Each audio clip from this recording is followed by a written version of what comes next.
You know that feeling when you break down over something tiny? A slow laptop, a missed email, someone taking your parking spot? The reason that happens isn't because you're weak. It's because you've been too strong for way too long, and your brain has literally run out of space. We've all been sold this idea that high performance means you have to be some kind of emotional fortress, right? That you have to wall off your stress just to get things done. But what if that entire model is just wrong? What if trying to be strong by suppressing everything is the very thing making you so fragile? So, here's the game plan. We're going to walk through a 6-part blueprint that's designed to shift you from that state of unexplained burnout to one of real structural resilience. We'll cover the hidden cost of holding it all in, the biological drain it creates, and then a specific 3-part protocol to take back your mental bandwidth for good. Okay, first things first, we have to completely dismantle this myth that being a top performer means you have to be an emotional fortress. We're taught to just lock away stress, grief, anxiety, you name it, just so we can push forward. But you know what? The actual science tells a totally different story. It shows that every single unprocessed feeling becomes a weight, a hidden tax on your mental processing power. And this, right here, this is the core paradox. Research on what's called cognitive resource theory is so clear on this. The act of suppressing your emotions, it uses the exact same neural energy you need for logic, for memory, for making big decisions. So every time you tell yourself to just ignore a feeling to stay productive or to just power through, you are literally draining the battery you need to get the actual work done. It's why you can feel completely wiped out at the end of a day, even if you feel like you got nothing done. So, here's the crucial point. We have been looking at resilience completely backwards. We've been trying to build thicker walls, just hoping nothing gets in. But what we should have been doing is engineering a better release valve. Think about it. A system without a pressure valve isn't strong. It's a system that's destined to explode. And those explosions, those are the moments you snap over a tiny email or feel that wave of burnout from a minor setback. It was never about the setback. It was always about the pressure that had been building. And look, this isn't just some nice metaphor. There's a real quantifiable biological cost to all this. This brings us to a concept called allostatic load, which is basically the wear and tear on your body from chronic stress. Just think of it as an invisible tax that's compounding day after day. When that load gets too high, it leads you right into a state of emotional saturation. This chart, well, it really visualizes what we all feel.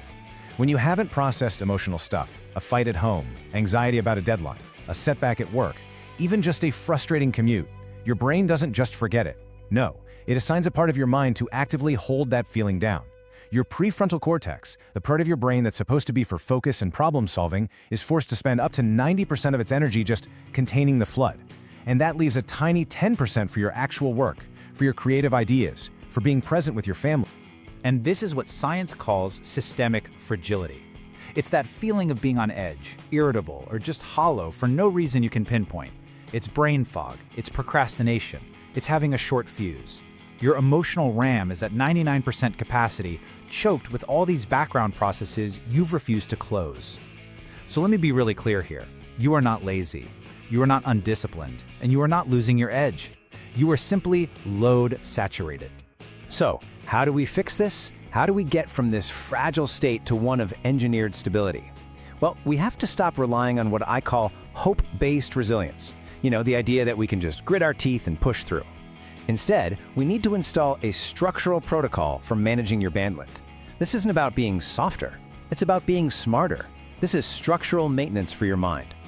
This is the System Purge. It's a 3-layer protocol designed to measure your internal noise, process it on purpose, and then adjust your day to prevent a total cognitive breakdown before it happens. It all starts with a daily system check. Then it moves to a dedicated window for processing, and it finishes with a strategic adjustment to your workload based on real-time data from your own body. By using this protocol, you fundamentally change the entire game. You're no longer a victim of your moods or your burnout. You're moving from a state of constant metabolic drain to a state of cognitive ease, where your brain can actually focus on the work in front of it because it isn't busy fighting a war with itself. You're transforming your mind from a sealed pressure cooker, always at risk of blowing up, into a well-vented, high-performance engine that just runs smoothly and powerfully. Okay, so now let's dig into the neurobiology of why this protocol is so incredibly effective. It's not just some nice idea. It's actually rooted in how our brains are wired to process or fail to process stress. And, understanding the why is what gives you the conviction to actually implement the how. This is about actively engineering your own brain for peak performance. This right here is the key. The protocol uses a technique called affective labeling, which is really just a fancy way of saying you name your emotions and stressors. When you do this, something amazing happens. You trigger a massive shift in your brain activity. You actually deactivate the amygdala, which is your brain's reactive emotional alarm system, and you re-engage the analytical prefrontal cortex, the CEO of your brain. This simple act of naming what you feel literally lowers your body's cortisol production and sends a signal to your brain that it's okay, it's safe to stop the containment process. Think of it like this. You are manually flushing the emotional RAM of your cognitive processor. Every single thought you write down, every stressor you name is like closing a background app that was just draining your battery. This is what allows you to get to a state of executive self-efficacy, which is that feeling of being in calm, confident control. You can move with clarity and speed because you are no longer spending all your finite mental energy on suppression. So let's move from theory to direct application. This is the most important part, right? Turning this knowledge into action. How can you actually integrate this into your routine starting today? This is your daily implementation plan for getting your mental headroom back. The entire system starts with this one single moment of radical honesty.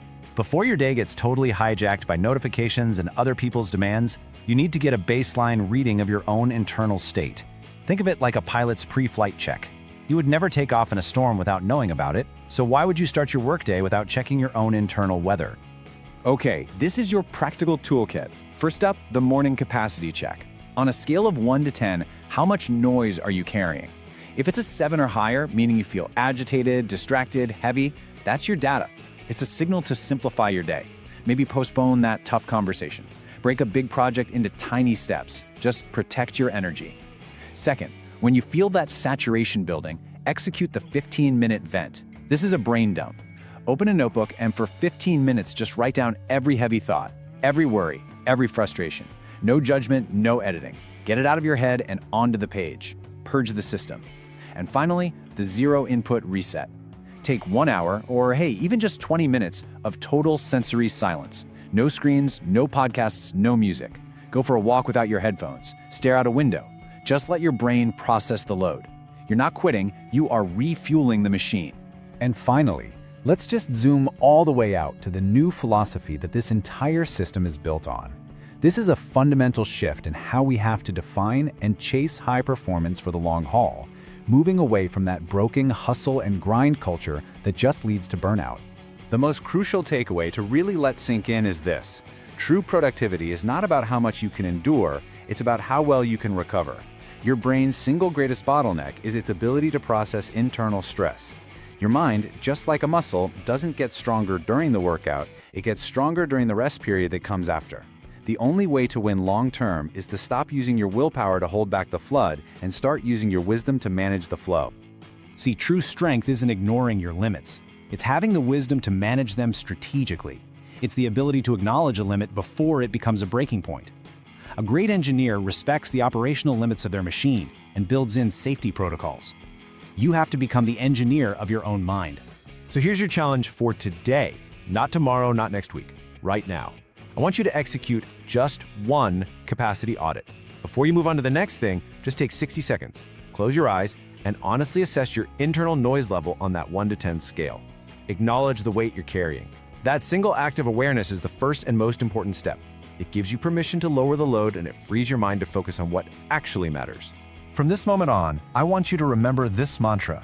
Your brain is the most powerful processor you will ever own, but it has finite resources. Close the background apps to save the processor.